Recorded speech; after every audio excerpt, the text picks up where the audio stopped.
Fala galera, eu sou a Dani. E eu sou o Vitor. E nós estamos em Saint-Émilion, na França. É isso aí, vamos começar aqui os trabalhos vinícolas de uma das sub-regiões de Bordeaux, reconhecida aí mundialmente por sua qualidade de produção de vinho. E estamos aqui agora num chateaus aí mais importantes aqui, mais importantes não, mas de classificação mais alta que tem.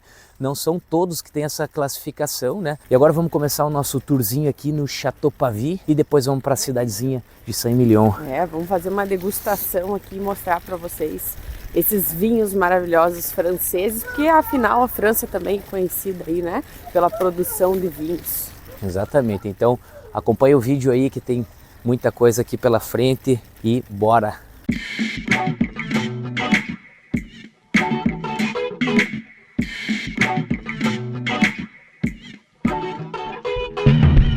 E nós estamos aqui em Bordeaux. Se você ainda não viu o nosso vídeo de Bordeaux, vamos deixar o card aqui. E daqui nós vamos pegar um trem para Saint-Émilion. São só uns 30 minutinhos, bem rapidinho. Estamos aqui na Gare Saint-Jean, aqui em Bordeaux. Viemos de trenzinho, a gente já explicou no nosso vídeo de Bordeaux como é que faz para pegar o transporte por aqui. Vamos lá pegar o nosso trem para conhecer a famosa Saint-Émilion.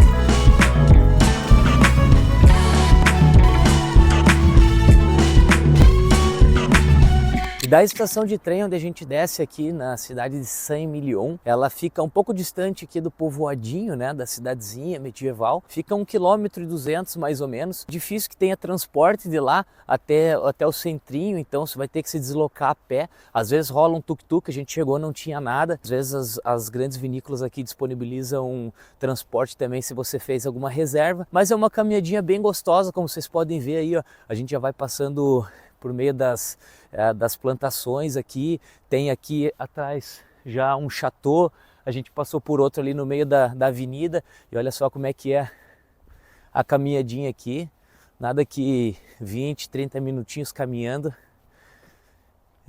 a gente não chegue lá. E estamos se dirigindo agora ao Château Pavie, um dos principais chateaus aqui, tem uma das maiores classificações dos vinhos aqui de Saint-Émilion, para fazer o nosso tour guiado, fazer uma degustação de vinho, dar uma esquentadinha aqui porque tá friozinho. E já aproveitando aí para falar das classificações dos vinhos aqui, entre diversas classificações aí que tem pelo mundo, existe uma que foi criada em 1955, que é a classificação de Saint-Émilion. Essa classificação ela é revisada a cada 10 anos, né? Dentro dessa classificação tem 3 categorias: a Premier Grand Cru Classé, que é a mais top, né? E entre essa ainda tem a classe A e a classe B. Aí a gente tem a Premier Grand Cru, que é a segunda da escala, e a Grand Cru, que é a mais baixa delas, mas mesmo assim, estando dentro dessa classificação, pode ter certeza aí que é coisa boa. Essa mais baixa aí tem mais de 300 vinícolas, enquanto a mais alta, apenas 50, mais ou menos isso aí, 50 vinícolas está nessa classificação, então é bem restrita. E a visita que a gente vai fazer hoje, olha só, é o Château Pavie, que a gente está vendo aqui atrás, que é das classificações das melhores, é a Premier Grand Cru Classé. E essa classificação é revisada a cada 10 anos, então assim, para se manter nesse hype da classificação, as vinícolas aqui elas têm que manter um padrão, uma tipicidade, uma qualidade do vinho, senão ela já desce de categoria. Então não adianta você conquistar uma vez na história aí e vai ter sempre esse título, não. Você tem que sempre estar se mantendo bem aí para continuar tendo essa condecoração aí da classificação de vinho de Saint-Émilion.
vamos agora aqui da nossa degustação, da nossa visita no Chateau Pavie, contar para vocês um pouco das nossas impressões. Foi uma visita assim bem técnica.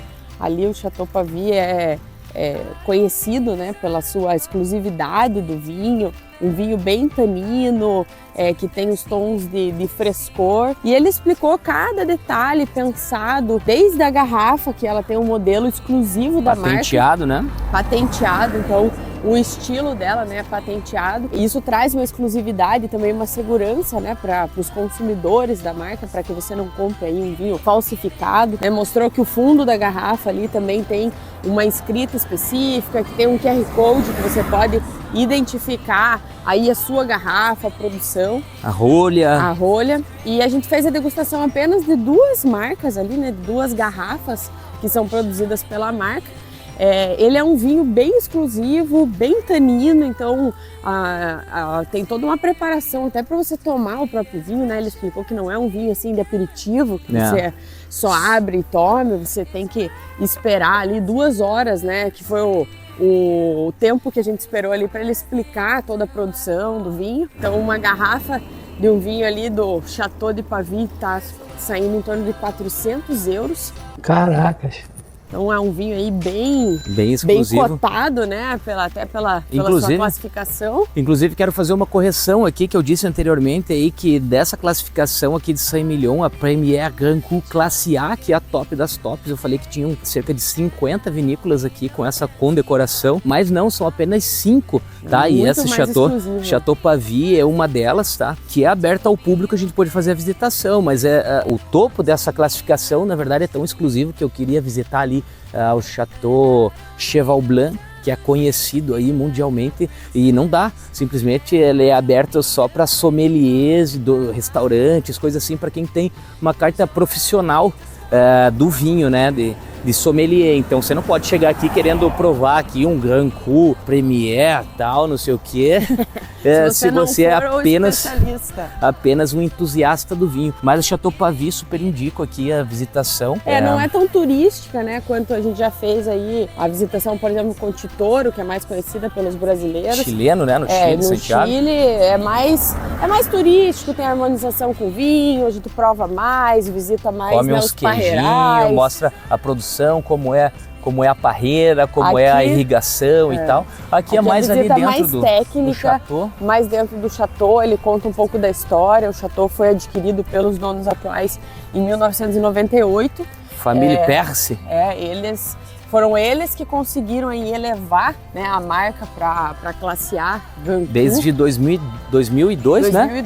2002 foi 4 anos depois da aquisição que eles fizeram algumas inovações, modificações ali na produção e conseguiram esse título, né? Esse título, exatamente. Então, 2002, 2012 e 2022 são 3 ciclos, né? Conquistando a Premier Grand Cru Classe A, que é a top das tops. Lembrando, como eu falei anteriormente, aí a cada 10 anos é renovada essa classificação, até para dar chances para novos aqui vinicultores e também renovar o título se caso a empresa aqui, a marca, não continuar mantendo, né, o hype ali da classificação. Então não adianta você conquistar e nunca mais, né, e relaxar. Você tem que sempre estar inovando para se manter lá. E a Premier, a Chateau Pavie, é uma delas aí que há 3 classificações, então há 30 anos vem mantendo essa qualidade nos vinhos. Mas por mais que não seja tão turístico, é interessante aí pela exclusividade, né? Aprender um pouco mais sobre, né,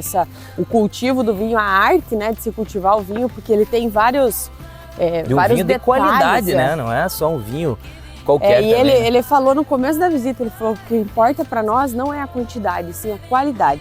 Então todo o trabalho ali é feito manualmente, eles têm pouquíssimos tratores, até porque o trator compacta o solo.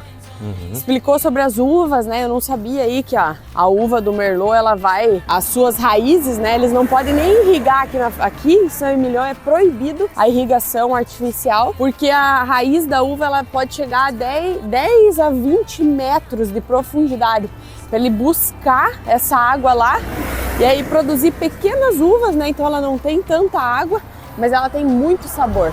Isso, quanto menos. Bem interessante aí, gostei bastante da visita. A gente pagou É mais ou 68 menos euros? 68 euros, e é muito exclusivo. Eu particularmente fiquei acompanhando aí todo dia quando abria a venda, porque se você consultar lá no site, você vê que já está esgotado, e aí eles renovam todo mês, renovam o calendário do mês seguinte, então você tem que entrar no primeiro dia, reservar o teu dia, até porque acredito que você não vai ficar um mês aqui, vai ficar muitos dias aqui na região de Bordeaux, né, porque não precisa, você tem que ficar ligado se você quiser fazer uma visita aqui numa dessas grandes vinícolas e reservar com antecedência, e no dia que abre mesmo a venda, né? E tem aí o prazer de experimentar uma garrafinha de 300 euros. Ô, louco! É isso aí, agora seguindo nosso Flanerie aqui pela cidade de Saint-Emilion, estamos chegando na cidadezinha medieval, tem outras caves. Vamos mostrar, né? Vamos deixar para falar lá do local onde tudo aconteceu, onde o Ermitão Emilion aqui começou a cidade e começou a produção de vinhos. Saint-Emilion, a cidade medieval aqui que promete.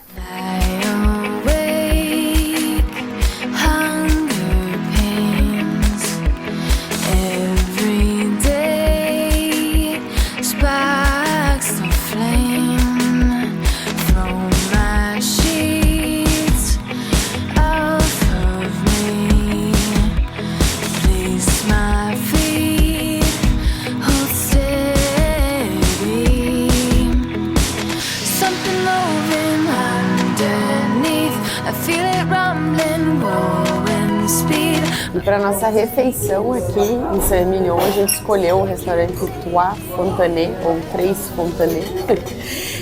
Tem várias opções aqui na cidade, né? Uma cidade bem francesa, com suas opções de alta gastronomia.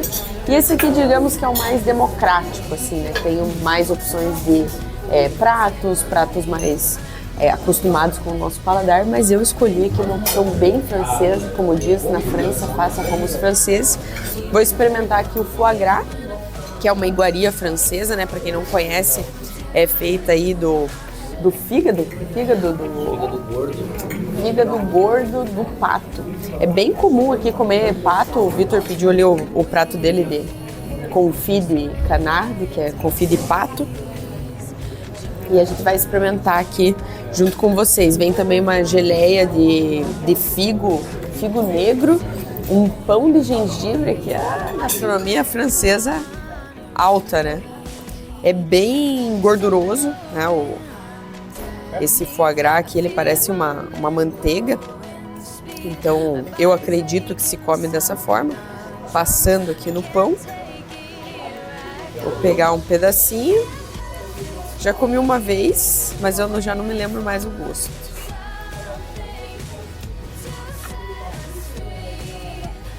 Tem um gosto bem puxado para manteiga, assim. Eu gosto, né? Mas eu sou uma pessoa que gosta de sabores diferentes. E o pãozinho de gengibre aqui tá uma delícia.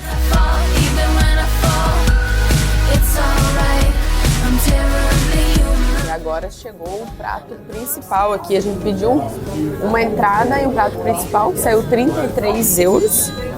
E esse aqui é o magret de pato. Também aí uma iguaria francesa conhecida. Veio aqui com um molho bem denso. Um pouco doce, assim. Com bastante legume, cenoura. Tem um purezinho de batata, um pedacinho aqui de couve de Bruxelas. Bem gostoso, valeu a pena aqui o restaurante.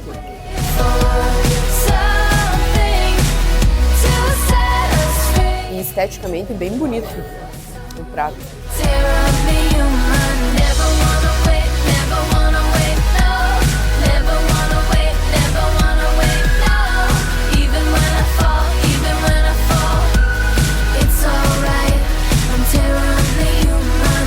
Nossa parada aqui agora em Saint-Emilion é no Cloître des Cordeliers, ou Claustro dos Cordeliers. Cordeliers, como eram chamados franciscanos aqui na França, por conta dos cordões que eles usam aqui na roupa deles, né? Então Cordelier, os cordões, e assim são chamados os franciscanos. E esse lugar aqui hoje, que é uma grande loja dentro de uma igreja, franciscana, como vocês podem ver, uma igreja bem antiga, foi toda reformada e virou uma loja que vende várias coisas. Vende souvenirs, vende louça, vende canecas, bem bacana a loja, coisas bem diferenciadas, mas o forte deles aqui é a produção de vinhos espumantes, por conta que aqui no claustro, né, na igreja, no monumento deles, onde eles viviam, tem uma cave de 20 metros de profundidade. Aqui a gente pode entrar e visitar, ali a porta de entrada, que tem condições perfeitas para a produção aqui dos espumantes que eles produzem. Então ficou bem famoso na época ali 1800 e alguma coisa por essa produção, a marca deles, que inclusive eu vou mostrar ali para vocês, tem para vender até hoje aqui. Depois, né, que lógico que abriu essa loja aqui para vender todos esses produtos, inclusive os espumantes deles. Mas aqui a gente tanto visita a loja quanto pode pagar uma visita guiada para visitar a adega deles, né, de vinhos espumantes, e fazer alguma degustação também. A gente vai conferir o preço ali, não sei se a gente vai visitar, porque não é o nosso foco hoje aqui, mas vale muito a pena uma passada aqui no claustro dos Cordeliers, ou Cloîtres dos Cordeliers. Ali embaixo tem um espaço bem bacana também para fazer um piquenique, um bar, um restaurante de petiscos, que faz parte aqui do monumento, né? Faz parte da igreja dos Cordeliers da época, que foi transformada nesse espaço público aqui para os visitantes de Saint-Émilion. E aqui no fundo da loja, os Les Cordeliers, que são os espumantes deles, ó, marca aqui dos franciscanos. Não é dos mais caros, 20 euros, até o 24 aqui. Essa garrafa bonita com vermelho. Ó, espumante, né, que eles chamam de sparkling wine. A lojona gigante aí, realmente tem tudo. Subir, dar uma volta lá por cima. E além dos vinhos aqui, da produção própria deles aqui, dos Cordeliers, né? Tem vários vinhos aqui de pequenos e grandes produtores de Saint-Émilion. Aqui tem os orgânicos, né? Bacana também, os preços aqui dos mais diversos tipos. E aqui também os vinhos tintos. Então tem de tudo na lojinha, mas o bacana, cara, ó, vitral e tal, ó, a cúpula tudo preservada. Você tá aqui numa loja comprando um vinho e tal, e vendo os artigos aí dentro de uma igreja, né? Uma igreja que virou isso aqui, a igreja, e obviamente, né, a cave aqui, ó, deles aqui, que dão a condição bem adequada, especial aqui para a produção dos espumantes. E fora a loja, obviamente, né, como leva o nome do lugar aqui, é o Cloître, que é o claustro, que é a principal parte aqui, né, do lugar, fora a lojinha ali, que é esse espaço aqui, um espaço aberto ao público. Aqui eles vendem pães para fazer piquenique, vendem algumas sorvete e tal, então pega mais no verão aqui. E esse aqui que é o verdadeiro claustro dos Cordeliers, que é essa parte aqui, é esse jardinzinho, né?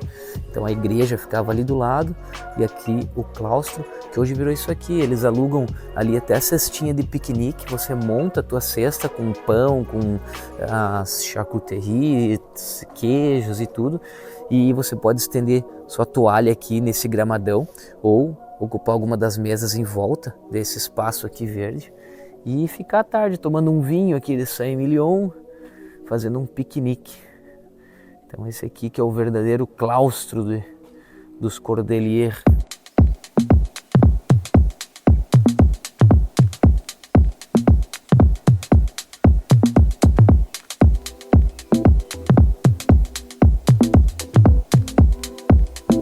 E a origem aí dos conhecidos macarrons aí franceses, né, está intimamente ligada aqui em Saint-Émilion. Reza a lenda aí que a receita de 1620, criada aí pelas irmãs Ursulinas, um doce conventual que a gente ouve muito falar por aí, ela foi passada de família a família até que hoje ela tá com a Nadia Fermiguer, que é a que tem a loja aqui. Na verdade tem várias lojas que vendem o original macarrons aqui em Saint-Emilion, mas essa aqui é a que guarda a receita original, a receita de 1620, que vai passando aí de gerações a gerações, e a gente não poderia deixar de experimentar.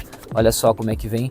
Ele, na verdade, o macarrão original aqui, ele é só a bolachinha, não vem recheado, ó.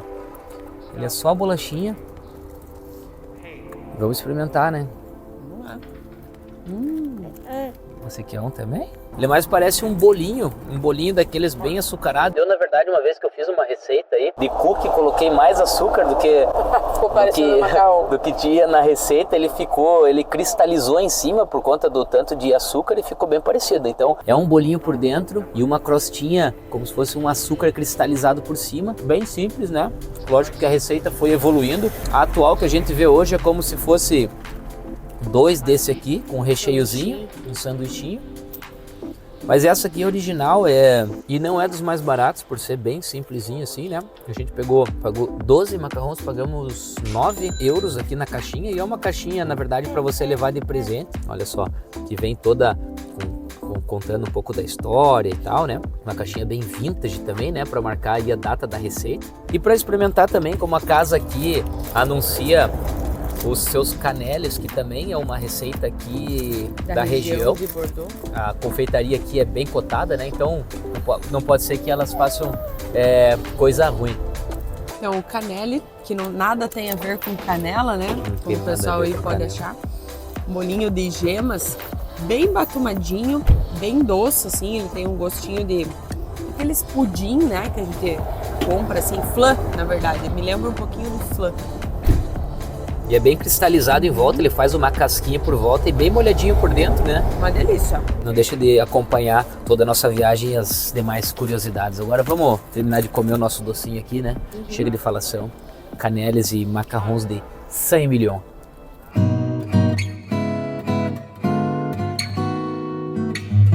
E ó, essa é a caminhada aqui por Saint-Emilion. Olha só que gostoso. Vilarejinho, lado esquerdo, lado direito, as microproduções aqui de algumas vinícolas do centro da cidade. E o que eu queria mostrar para vocês aqui, ó, olha só que interessante, é que eles chamam aqui de Grande Muralha. Na verdade era um antigo mosteiro que foi destruído aí, né, na época lá da Guerra dos 100 anos, mas eles mantiveram, na verdade foi parcialmente destruído, mas eles não desmontaram. Depois que virou só ruínas, eles desmancharam então o mosteiro, mas eles mantiveram apenas essa parede aqui do antigo mosteiro para guardar um pouco da história aqui da região, porque os mosteiros aqui, especialmente esse e tem um outro ali do lado, eles foram bem importantes aí para a história da Guerra dos 100 anos aqui na região de Saint-Emilion, onde os franceses eles se escondiam dentro dos mosteiros por conta dos monges. Então dificilmente eles seriam atacados, né, por conta aí dos monges que habitavam aqui o local. Mas começou a ficar insustentável, os monges começaram a temer ataques e todo mundo ia morrer, né? Então eles saíram dos mosteiros, fugiram dos mosteiros, e aí, enfim, foi atacado e tal, a guerra deu continuidade e eles mantiveram então só um pequeno pedaço do mosteiro, só essa parede aqui, para contar essa história, né, que Saint-Emilion passou na época aí da guerra.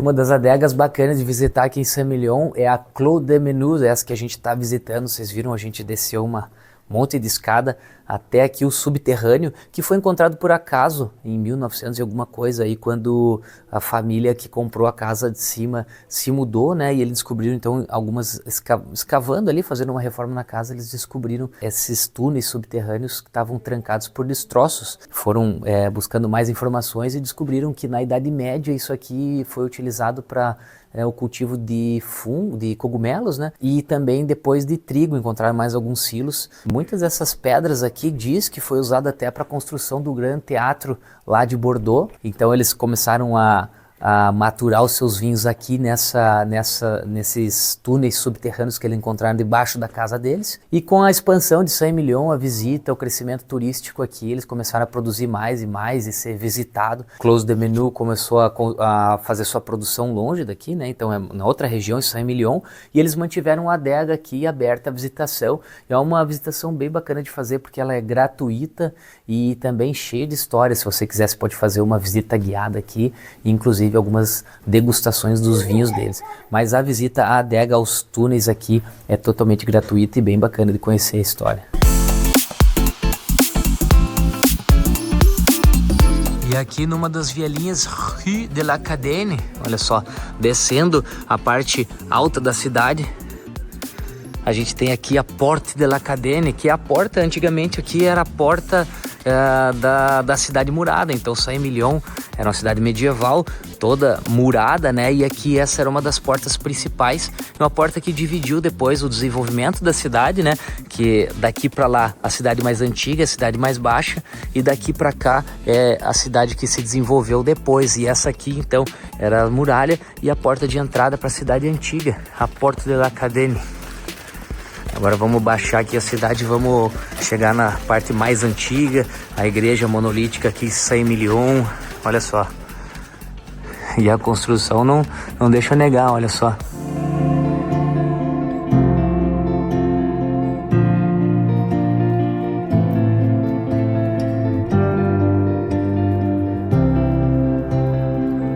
E um dos monumentos mais emblemáticos aqui de Saint-Emilion é a igreja monolítica de Saint-Emilion. Essa aqui que você está vendo, ela foi esculpida, pelo menos parte dela, inteiramente dentro da rocha calcária, e foi o lugar em que o ermitão aí, Emilion, o cara que deu a origem para essa cidade aqui, viveu escondido lá, viveu sozinho como penitência, né, como é a característica aí do ermitão.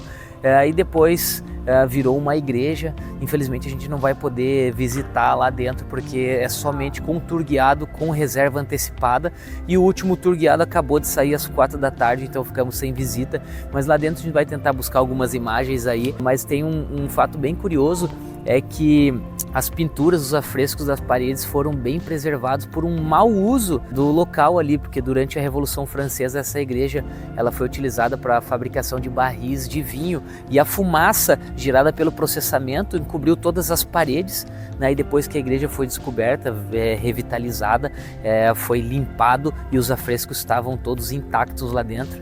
Tem uma nave, é realmente uma igreja lá dentro, bem bacana. Mas vai ficar para uma próxima aí. Inclusive dá para visitar a caverna em que o ermitão aí, Emilion, viveu a sua vida de penitência, né, sozinho. E quem quiser se aventurar, subir lá na torre, é possível. Ali em cima a gente já vê algumas pessoas lá, ó, tirando foto. Aqui de baixo tem uma vista panorâmica aqui de Saint-Emilion de cima. São 196 degraus, se não me falha a memória.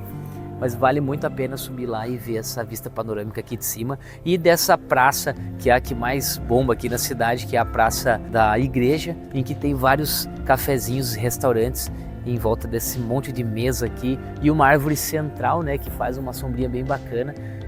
Mas infelizmente no inverno aqui ela tá seca, e já deu para perceber que a cidade aqui ela é majoritariamente visitada durante o verão. Acho que as atividades aqui durante o verão são bem mais intensas, até por conta do cultivo das uvas aqui, né, que elas começam a colheita em junho, e em setembro elas estão maduras. Então junho a setembro é a data, inclusive tem um festejo aqui a festa da colheita aqui em Saint-Emilion, em que eles festejam a maturação das uvas e o início do processo do vinho daquele ano.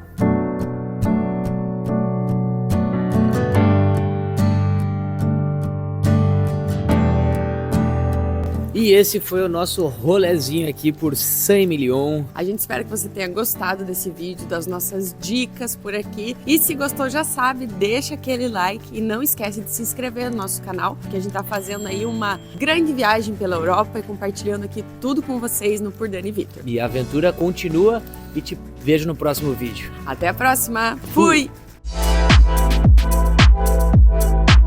Essas duas torres aqui é a parte primeira, quando deu origem ao castelo em 1488.